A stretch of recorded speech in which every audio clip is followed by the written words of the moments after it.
하나님의 각종 지혜를 배우면 지혜자의 삶을 살 수가 있습니다. 사도 바울은 성도들에게 그 하나님의 각종 지혜와 모든 지혜를 가르치기를 힘썼습니다. 골로새 1장 18절을 보게 되면 우리가 그를 전파해 각 사람을 권하고 모든 지혜로 각 사람을 가르침은 각 사람을 그리스도 안에서 완전한 자로 세우려 하매니, 바울이 먼저 그리스도를 전파했죠. 왜냐하면 그리스도가 지혜의 본체이시기 때문이죠. 그리고 각 사람에게 모든 지혜를 가르쳤습니다. 또한 바울은 교회가 모든 예수 그리스도의 지혜와 각종 지혜를 가르쳐야 된다. 에베소 3장 10절에 보게 되면 이는 이제 교회로 말미암아 하늘에 있는 통치자들과 권세들에게 하나님의 각종 지혜를 알게 하려 하심이니, 모든 지혜와 각종 지혜를 교회가 가르치는 것을 강조하고 있습니다. 우리가 그 모든 지혜, 각종 지혜를 받게 되면 그 완전한 자로 세움을 받는다. 완전한 자라는 것은 완벽하다는 뜻이 아니고요, 성숙한 자, 또 구비된 자, 마치 전쟁에 나가는 군인이 전쟁터에 나가서 전쟁할 수 있도록 구비하는 것처럼, 또 고기를 잡으러 나가는 어부가 그 고기를 잡는 데 필요한 기술과 훈련과 장비를 구비하는 것처럼 예수 믿는 사람들도 하나님의 일을 위해서 그렇게 잘 구비되도록 각종 지혜와 모든 지혜를 배우는 것입니다. 각종 지혜를 배운다는 것은 우리가 성숙해지는 것입니다. 우리 예수 그리스도를 믿으면 믿는 순간 우리가 의롭다 하심을 여김을 받는 칭의의 은혜를 받게 됩니다. 의롭다 하심을 여김 받았지만 우리가 그렇게 의로운 건 아니잖아요. 의롭다 하심을 여김을 받았고 또 예수님의 의를 전수받았죠. 그 다음에 이제 우리가 해야 될 일은 미숙한 우리 성숙해지도록 하나님의 말씀을 따라서 이제 살아가는 것입니다. 이것을 성화의 과정이다, 그렇게 말하는 것입니다. 미숙에서 성숙 그 사이를 우리는 성화다, 또는 칭의에서 영화에 이르는 그 사이를 성화라고 얘기하는 것입니다. 근데 성숙하다는 것은 무르익는 것입니다. 나무가 자라고 열매가 무르익는 것처럼, 곡식에 무르익는 것처럼 무르익는 것입니다. 무르익는 것은 하루아침에 되지 않습니다. 그러니까 지혜로운 사람이 되는 것도 하루아침에 되는 것이 아닙니다. 그러니까 지혜의 특징은 인내에 있습니다. 또 지혜가 자라고 또 성장하고 그리고 무르익고 충만해지고 장성한 분량에 이르는 이런 과정이 필요한 것입니다. 지혜로운 사람의 특징은 다 이렇게 인내하는 사람들이죠. 그래서 무르익는 사람들이 필요한 것입니다. 하나님의 지혜는 이렇게 창세부터 지금까지 하나님께서 역사 속에서 일하신 모든 지혜가 농축된 거죠. 잠언은 하나님의 지혜가 농축된, 그러니까 삶의 현장에서, 역사 현장에서 하나님께서 사람들을 통해서 일하신 중에 하나님께서 우리에게 가르쳐 주시는 지혜가 농축된 것입니다.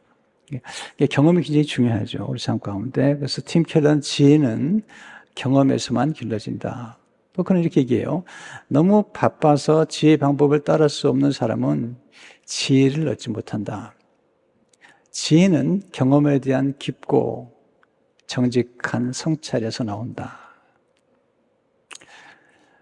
좋은 지혜는 깊은 지혜죠. 그래서 로마 12장 33절을 보게 되면 깊도다 하나님의 지혜와 지식의 풍성함이야.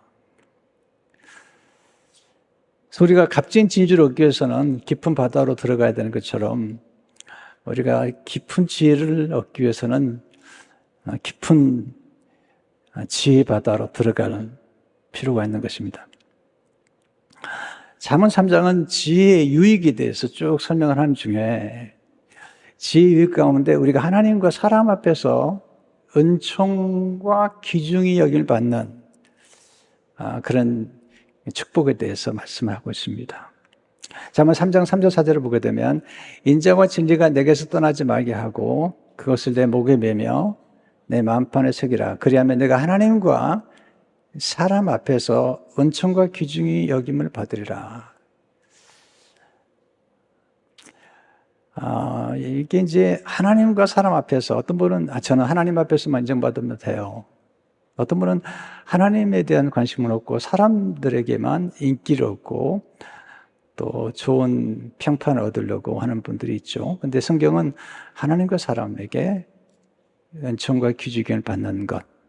예수님 모습이죠. 누가복음 2장 52절을 보게 되면 예수님 지혜와 키가 자라가며 하나님과 사람에게 더욱 사랑스러워 가시더라. 그러니까 지혜는 관계 속에 있습니다. 지혜는 복된 관계를 맺는 열매를 통해서 드러나는 것입니다. 그러니까 지혜는 하나님과의 관계와 사람들과의 관계 속에서 빛을 넣는 것입니다. 그런데 하나님과 사람이라고 먼저 하나님에 대해서 얘기하고 그리고 이제 사람에게 은총과 귀중함을 받는 것입니다. 그래서 첫 번째 배우는 교훈은 지혜란 우선순위를 알고 그 우선순위를 따라 사는 것입니다. 지혜는 누가 가장 소중한 분인지, 그것이 무엇이 소중한 것인가를 아는 것입니다. 잠언은 하나님을 경외하는 것이 지혜의 근본이고 지식의 근본이다. 하나님을 공경하는 것이 가장 중요하다는 사실을 가르칩니다. 잠언 3장 7절을 보면 스스로 지혜롭게 여기지 말지어다. 여호와를 경외하며 악을 떠날지어다. 지혜로운 사람이 되려면 자신의 성찰을 잘해야 되죠. 그래서 본인이 뭘 아는지 모르는지를 정확하게 이해할 필요가 있는 것입니다. 스스로 지혜롭게 여기는 것은 아주 위험한 것입니다. 중국의 현인이 그런 말 했죠. 아는 것을 안다고 하고 모르는 것을 모른다고 하는 것이 정말 아는 것이다. 가장 위험한 것은 아는 체 하는 것입니다. 지혜로운 체 하는 것입니다. 부자인 체 하는 것입니다. 지혜로운 사람이 지혜로우면 괜찮죠. 근데 지혜롭지 않은데 스스로가 지혜롭다고 생각하는 것은 위험한 것입니다. 그 이유는 배우려고 하지 않습니다. 지혜도 배워야 되는 것이고 또 지혜도 점점 그 배움을 통해서 무르익는 것인데 지혜는 평생 배워야 되는 거거든요. 또 관계 속에서 배워야 되는데 스스로 지혜롭다고 생각한 사람들은 배우려고 하지 않고 자꾸 가르치려고 들어요. 자꾸 조언을 하고 충고를 하고 그런 건 지혜로운 게 아닙니다. 잠언 3장 5절 6절을 보게 되면 너는 마음을 다하여 여호와를 신뢰하고 내 명철을 의지하지 말라. 너는 범사에 그를 인정하라. 그리하면 내 길을 지도하시리라. 여기도 우선순위가 분명하죠. 먼저 하나님을 신뢰하고요. 자기 명철을 의지하지 말라는 거죠. 범사 하나님 인정하고 자기 자신을 자긍하지 말라는 거죠. 그리하면 하나님께서 내 길을 지도하시리라. 우리가 먼저 할 일은 하나님을 신뢰하는 것입니다. 근데 사람들은 하나님을 신뢰하기보다는 하나님을 이용하죠. 그리고 돈을 신뢰하죠. 또 사람의 권력을 신뢰합니다. 아주 위험한 것입니다. 어거스틴이 그런 말 했죠. 우리는 사랑해야 될 대상은 이용하고 이용해야 할 대상은 사랑한다. 사랑해야 될 하나님은 이용하고 이용해야 될 돈은 사랑하는 것이 오늘의 문제입니다. 우상을 숭배하는 것은 자기가 만든 우상을 자기가 숭배하고 자기가 절하는 것은 자기를 위해서 종교를 만든 것입니다. 그러나 진정한 기독교의 예배는 하나님을 위하여 예배를 드리고 하나님을 공경하고 하나님을 경외하는 것이죠. 그리고 예배의 근본 정신은 내가 뭔가를 얻어가는 게 아니에요. 물론 오셔서 말씀을 통해서 지혜도 얻고 깨달음도 얻는 것이지만 예배의 근본 정신은 드림이에요. 기도를 드리고 찬양을 드리고 경배를 드리고 예물을 드리는 것이잖아요. 근데 이런 예배에 대한 근본 정신을 알지 못하고 우리가 신앙생활 할 때도 있습니다. 그래서 오늘 이제 잠언 3장 9절 10절에 보면 이렇게 말씀해요. 내 재물과 내 소산물의 처음 익은 열매로 여호와를 공경하라. 그리하면 내 창고가 가득히 차고 내 포도주 틀에 새 포도즙이 넘치리라. 이제 그때는 이제 이 말씀을 받을 때는 주로 이제 농산물을 할 때죠. 처음 익은 열매로 여호와를 공경하라. 그러면은 하나님께서요 약속하셨습니다. 내 창고가 가득히 차고 내 포도즙 틀에 새 포도즙이 넘치리라. 우선순위가 분명하죠. 처음 익은 열매라는 것은 가장 소중한 거죠. 그리고 그 가장 소중한 것으로 여호와를 공경하라는 거죠. 그러면 창고를 가득 채워주시겠다 약속하셨는데 우리는 창고가 가득히 차는 걸 원하지만 먼저 여호와를 공경하는 것은 잘 하려고 하지 않는 것 같습니다.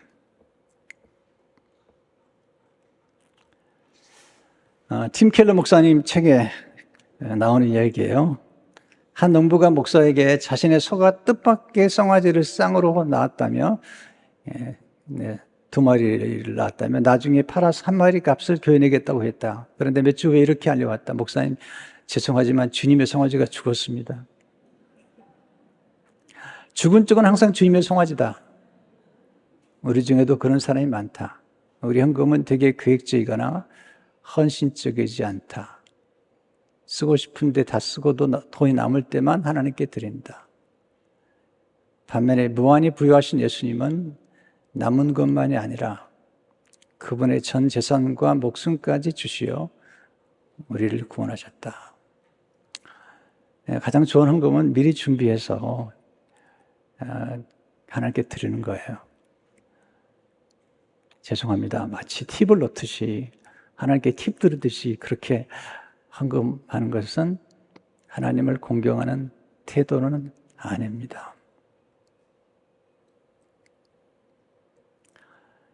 천 열매를 하나님께 드린다는 것은 교회도 헌금을 많이 해라 그런 뜻이 아닙니다.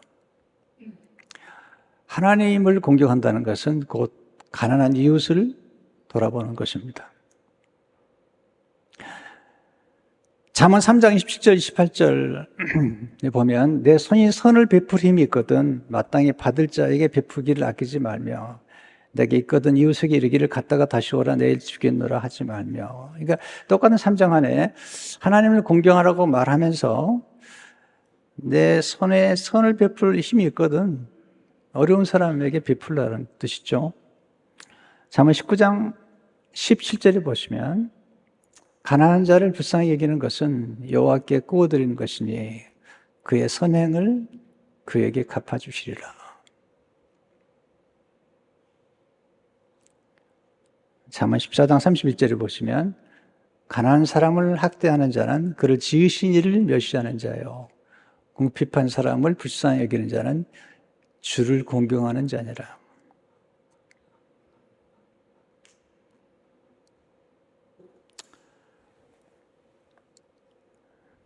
잠언 14장 31절에 보시면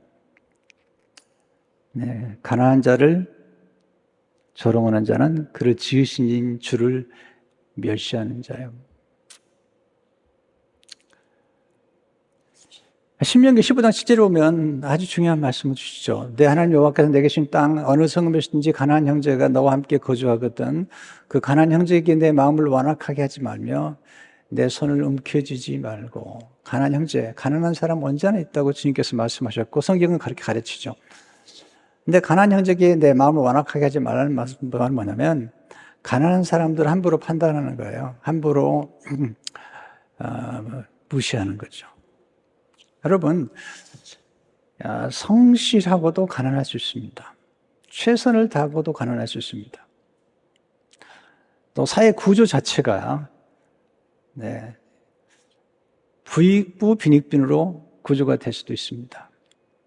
그래서 너무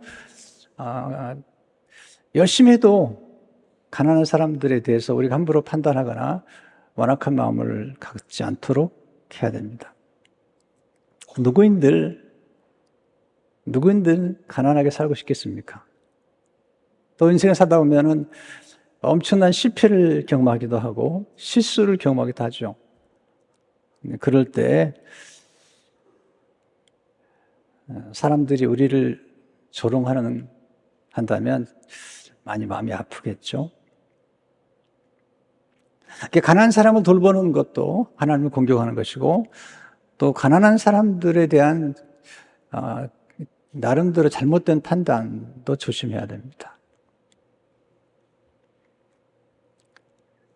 지혜는 드림과 나눔에 있습니다. 우리가 하나님을 공경할 때 하나님 반드시 상을 주신다고 말씀하고 계세요. 우리가 상을 받기 위해서 무슨 보상을 받기 위해서 드린 건 아니죠. 그럼에도 불구하고 하나님은 그냥 넘어가신 분이 아니세요. 하나님을 정말 공경하면 반드시 어느 때가 돼서 가장 적합한 때에 적합한 장소에서 때론 적합한 사람을 통해서 우리에게 풍성한 은혜를 베푸시는 것을 보게 됩니다. 문제는 우리가 하나님의 말씀을 그대로 믿지 않고 자의적으로 해석하는 거죠. 또는 스스로가 난 아직 미숙해서 그럴 단계는 아니야 라고 스스로가 판단을 하고 스스로가 그렇게 살아가는 경우도 있죠. 성경에 보게 되면 세상의 염려와 재물의 유혹 때문에 말씀이 막혀 성장하지 못한다고 얘기했죠. 제가 헌금 얘기를 잘 하지 않아요. 그리고 또 원치도 않은데요. 때로는 그런 생각이 들어요. 헌금 얘기를 너무 안 해서 교인들이 신앙에 성장하지 않는 건 아닌가. 그런 고민도 가끔 갖게 됩니다.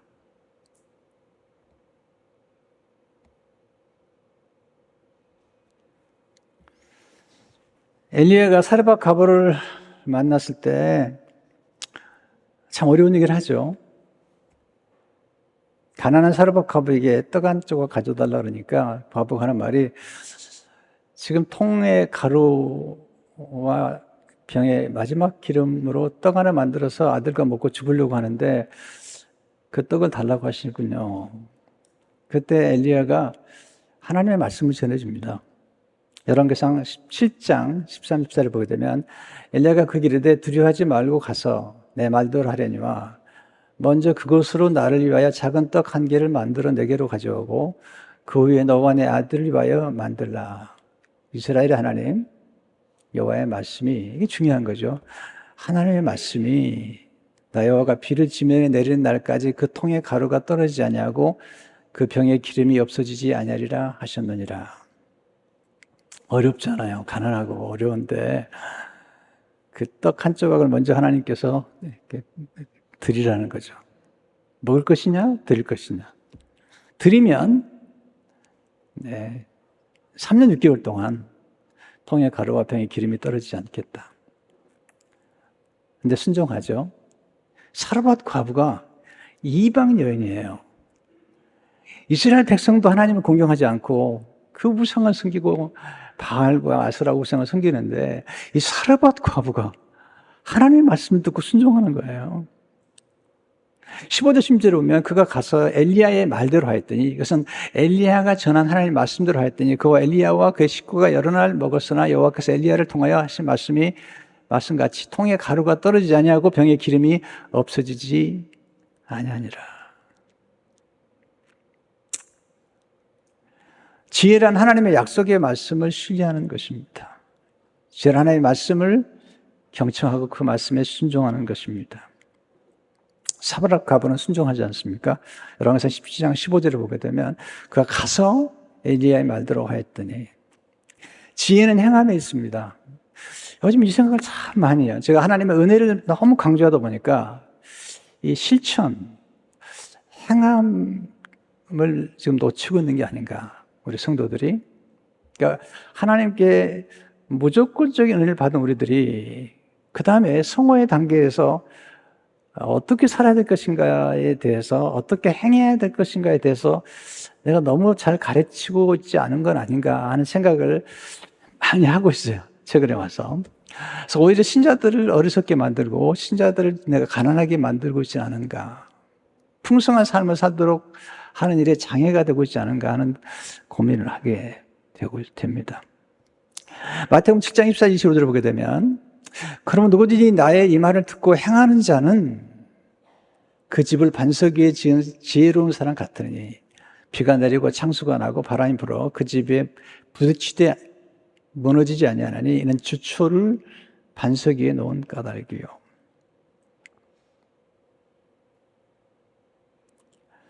말씀을 듣는 것으로 끝내서는 안 되죠.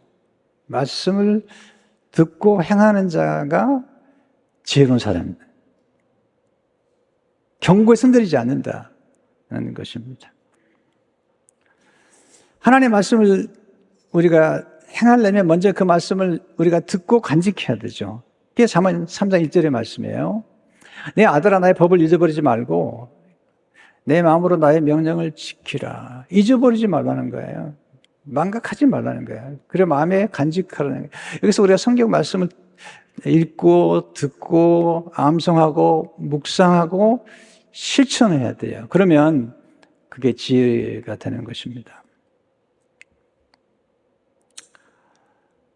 목회자로 살아가면서 저는 성도님들이 정말 잘 되기를 원하는데 때로는 너무 안타까울 때가 있습니다.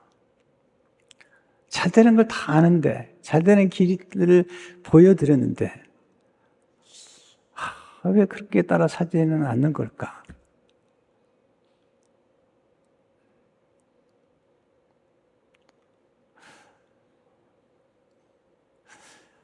오늘도 어떤 분이 아침에 찾아왔습니다. 제가 말씀드렸습니다. 제가 설교에 다 말씀드렸습니다. 제가 쓴 목회서신에 다 말씀드렸습니다. 제가 쓴 책에 다 말씀드렸습니다. 뭘 또 물어보십니까? 그런 생각이 드는 겁니다. 하나님의 말씀을 간직하고 그 말씀을 따라 살게 되면 하나님 복을 주시는데 3장 2절을 보니까 그리하면 그것이 내가 장수하여 많은 해를 누리게 하며 평강을 더하게 하리라. 이 평강이 중요해요. 오래 사는 게 중요하잖아요. 오래 사는데 평강이 없으면 참 불행합니다. 이거. 장수하면서도 평강이 함께할 때 그게 참 복된 것입니다. 오래 사는 게 중요한 게 아니고 잘 사는 게 중요한 겁니다. 올바로 사는 게 중요한 것입니다. 지혜롭게 사는 게 중요한 것입니다.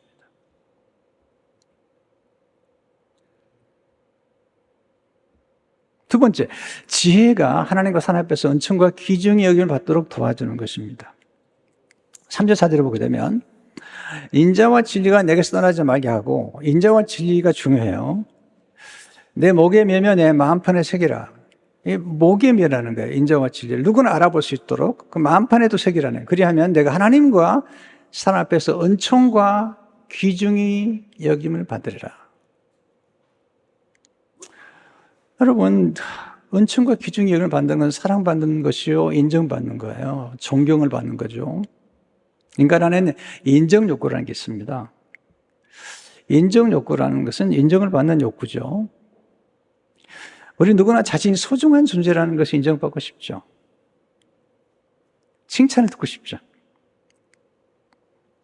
사람은 인정을 받고 칭찬을 받을 때 자존감이 높아집니다. 사람은 인정을 받고 칭찬을 받을 때 하고 있는 일을 더욱 잘하게 됩니다.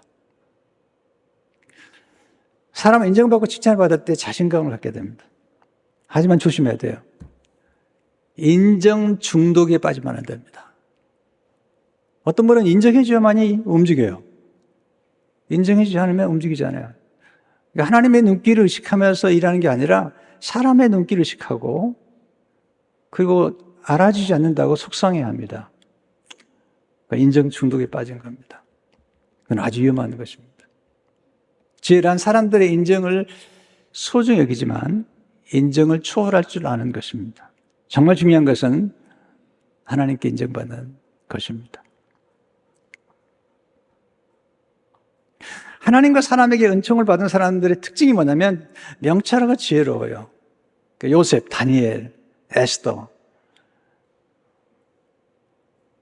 우리 예수님 다 명철하고 지혜로운 사람들이죠. 은총이라는 게 참 중요한 말인데요. 은총이란 히브리어로 보면 헨인데 은혜, 즐거운, 현숙한 그런 뜻을 가지고 있어요. 사전에 보니까 은총이란 높은 사람에게서 받은 특별한 의미와 사랑이다. 은총이란 하나님께서 내려주시는 특별한 생명의 은총과 도움의 은총을 의미한다. 은총이라는 한문이 재밌어요. 은혜의 은자와 괴일총이에요. 괴일총. 은혜의 은자는 알겠는데 괴일총이 뭘까? 이게 괴다라는 뜻인데 우리가 잘 쓰지 않은 편이죠. 괴다라는 뜻을 찾아보니까 특별히 기호하고 사랑한다는 뜻이에요. 괴다. 이 괴일총은 사랑하다, 사랑을 받는다, 특별히 기호하고 사랑하는 것이 이제 괴다, 귀임을 받는다 그런 뜻이라고 얘기하셨겠죠. 근데 괴일총이라는 이 한문이 재밌어요. 한문은 집 면에 영용의 합성어예요. 영의 뜻은 임금이 집에 찾아오는 거예요. 상을 펴보면 용환이라고 그러죠. 용환. 용환을 배웠다. 임금을 배운 거죠. 조금 쉽게 얘기하면 우리나라 옛날에 보면은 이 궁중 안에 많은 여인이 살고 있잖아요. 근데 왕이 어느 날 한 여인의 눈에 들어와서 그 여인과 함께 동침하면 은총을 입게 되고 그리고 한순간에 모든 게 바뀌게 됩니다. 근데 우리는 하나님의 눈에 들어온 거예요. 그래서 하나님의 은총을 받게 된 거죠. 왕 중에 왕이신 하나님의 은총을 받았어요. 그리고 그 신랑 되신 예수님의 신부, 우리는 원래 마틴 루터의 말에 의하면 창기와 같은 사람들이에요. 죄인 중에 괴수예요. 그런데 하나님의 사랑이 우리가 받게 됐어요. 그래서 신랑 되신 예수님과 신부가 된 거죠. 은총을 입은 것입니다. 우리가 하나님 은총을 입는 순간에 모든 게 달라진 거죠. 하나님이 요셉을 축복하실 때 하나님의 은총을 받은 요셉이 사람들에게 은총을 받아요. 그러니까 성경에 보면 은혜란 말도 나오고 은총이란 말 나오는데 그것은 하나님께 받은 은혜와 함께 사람에게도 은총을 받는 거죠. 여러분 사람에게 받는 은총이 얼마나 중요한데요. 창세 39장 14절을 보게 되면 요셉이 그 주인에게 은혜를 입어서 온 김에 이게 은총이란 말이에요. 그가 요셉을 가정총무로 삼고 자기가 소유를 다 그의 손에 위탁하니 모든 그 당시 노예들이 있는데 종들이 있는데 보디발에게 은혜를 입은 거죠. 보디발의 눈에 들어온 거예요. 그래서 은총을 입고 귀중히 여김을 받은 거예요. 귀중히 여겼다는 말은 소중한 일을 맡긴 거죠. 가정총무로서. 그 순간에 모든 게 달라지잖아요. 나중에 이제 참 억울하게 오기에 갇히는데 거기서도 하나님 함께 하시고 거기 간수장에게 은총을 입게 되죠. 장 39장 21절에 보면 여호와께서 요셉과 함께 하시고 그에게 인자를 더하사 간수장에게 은혜를 받게 하시매 나중에 바로 왕에게 은혜를 입게 하시죠. 그때 바로가 얘기를 하죠. 창세기 41장 39절 40절을 보게 되면 요셉이 이르되 하나님이 이 모든 것을 내게 보셨으니 너와 같이 명철하고 지혜 있는 자가 없도다. 너는 내 집을 다스리라. 내 백성이 다 내 명령에 복종하리니 내가 너보다 높은 것은 내 왕자뿐이니라. 이건 뭐냐면 은총을 입은 거죠. 그리고 귀중히 여김을 받은 거죠. 귀중히. 이 귀중히 여긴다는 말씀은 가치를 따질 수 없을 만큼 소중히 여김을 받는 거예요. 귀중히는 한자를 보니까 귀한 귀, 무거울 중이에요. 귀중하다는 뜻은 가볍게 다룰 수 없음 의미하죠. 어떤 사람이 귀중하다는 것은 값으로 따질 수 있을 만큼 소중하다는 것을 의미합니다. 원래 영광이라는 단어, 히브리어로 카보드, 무겁다 뜻이에요. 영광이라는 뜻은 존귀하고 그리고 귀중히 여김을 받는 것입니다. 그러니까 하나님께도 귀중히를 받고 사람들에게 존경을 받는 거죠. 존중을 받는 거죠. 그러면 은총과 귀중히를 받기 위해서 필요한 조건이 뭔가? 두 가지예요. 인자와 진리죠. 3절을 보시면 인자와 진리가 내게서 떠나지 말게 하고 그것을 내 목에 매며 내 마음판에 새기라. 두 가지가 균형을 이루어야 돼요. 인자하다는 것은 이렇게 원래 헤세드라는 히브리어인데 사랑을 베푸는 거예요. 진리라는 말은 진실이란 뜻이에요. 여기서 표현한 진리는 진실함, 성실함의 뜻이죠. 우리는 진실한 사람을 신뢰하죠. 성실한 사람을 신뢰하죠. 성실하다는 것은 한결같다는 거예요. 요셉이 진실한 사람이죠.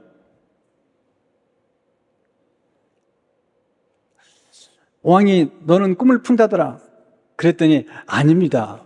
하나님이 하십니다. 하나님이 하십니다. 떡 맡은 관원장과 술 맡은 관원장이 꿈을 해석해 줄 때 술 맡은 관원장에게는 당신은 복귀할 겁니다. 떡 맡은 관원장에게는 죽임을 당하게 됐습니다. 진실을 말하는 거죠.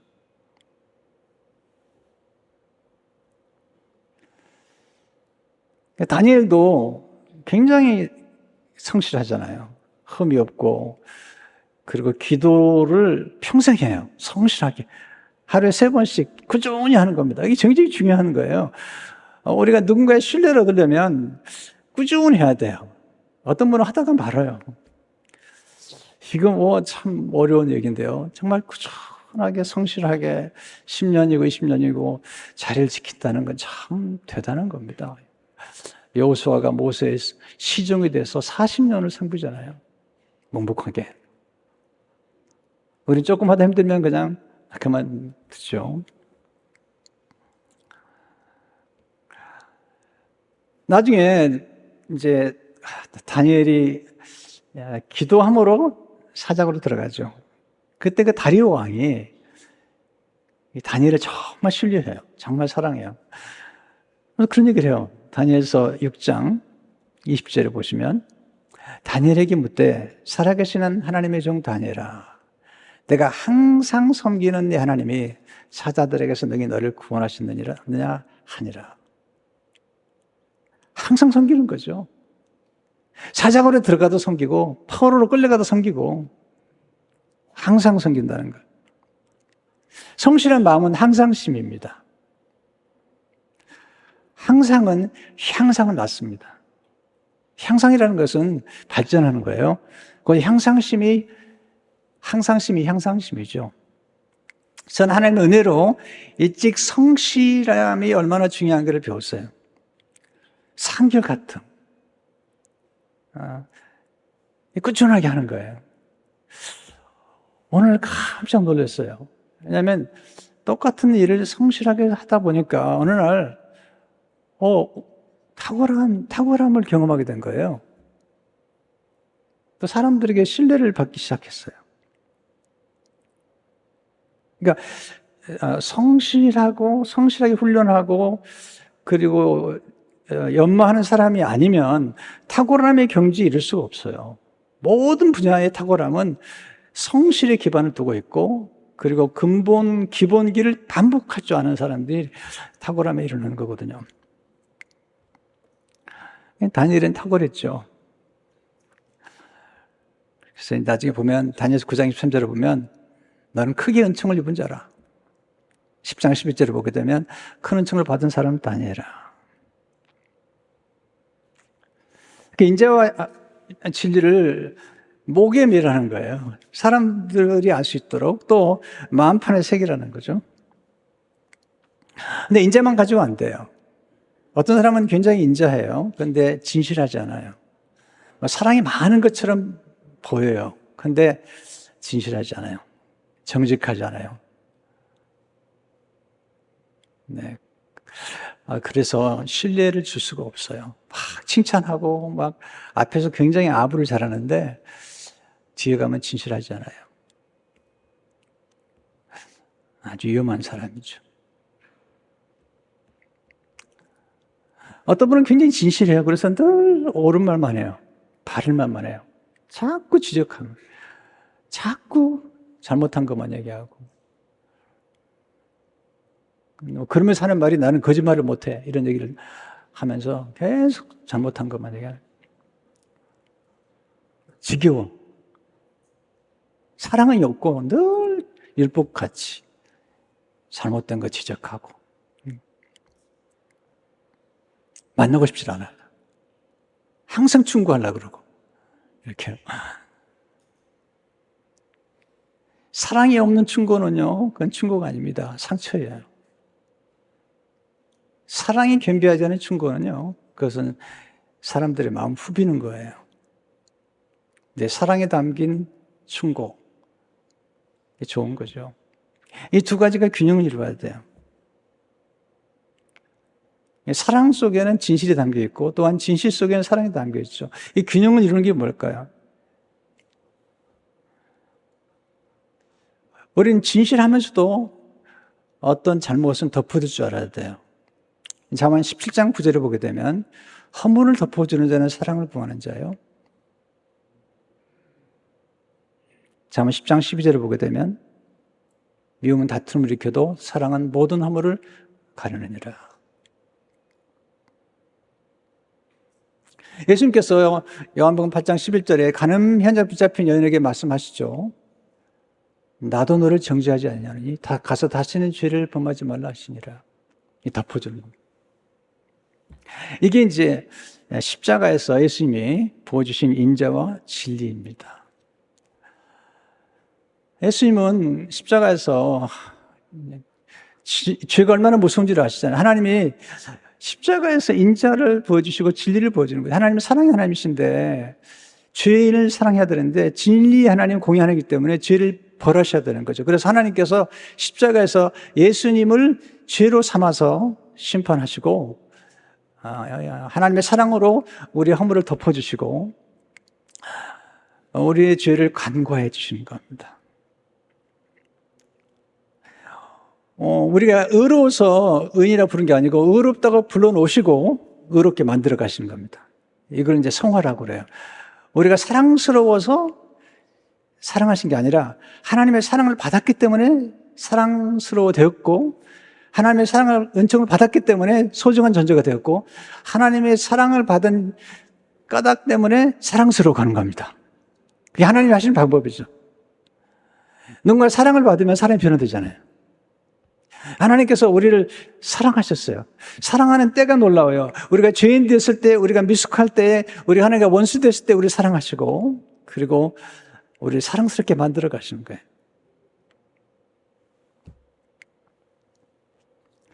요셉이 처음부터, 요셉은 구약의 예수님의 모델이에요. 근데 요셉이 처음부터 인자와 진리가 그의 목에 있었던 게 아닙니다. 처음에는 진실했어요. 좀 지나치면요, 형제들의 잘못을 자꾸 아버지한테 갖다 일러 바쳤어요.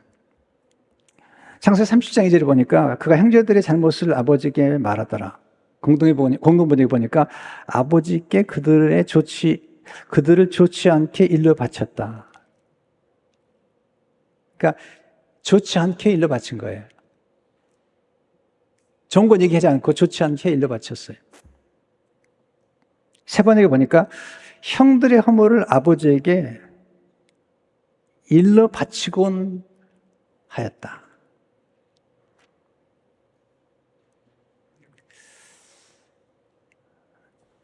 근데 요셉이 이제 하나님 은혜를 받아 성장하죠.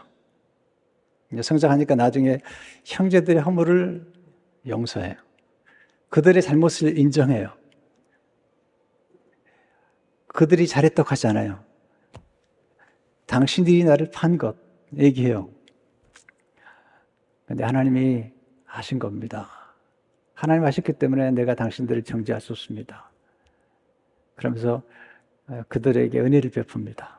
용서하고 그리고 후덕 덕을 베풀어서 그들의 자녀들까지 다 키워줍니다. 돌봐줍니다. 그래서 요셉은 은총과 귀중히 여김을 받는 지혜로운 사람이 되는 것입니다. 어려운 겁니다. 성도 여러분, 이렇게 두 가지 균형을 이루기가 참 어렵습니다. 근데 가능합니다. 그래서 하나님의 인자하심을 경험하셔야 되고요. 그 다음에 하나님이 나의 죄를 용서하시고 나의 죄를 덮어주시고 그리고 나의 죄를 간구하셨다. 이게 오버룩, 패스오버. 하나님께서 이렇게 넘어가신 거예요. 알고도 넘어가시는 거예요. 그리고 우리에게 은혜를 주신 거죠. 그처럼 우리가 이 두 가지 면에서 사랑과 정직이 함께 가되 그러나 다른 사람의 허물을 용서하고 덮어줄 줄 알 때 그때 덕이 있는 사람이 되는 거죠. 덕이 있어야지 사람이 따르고 재물도 따르고 명예도 따릅니다. 기도하겠습니다.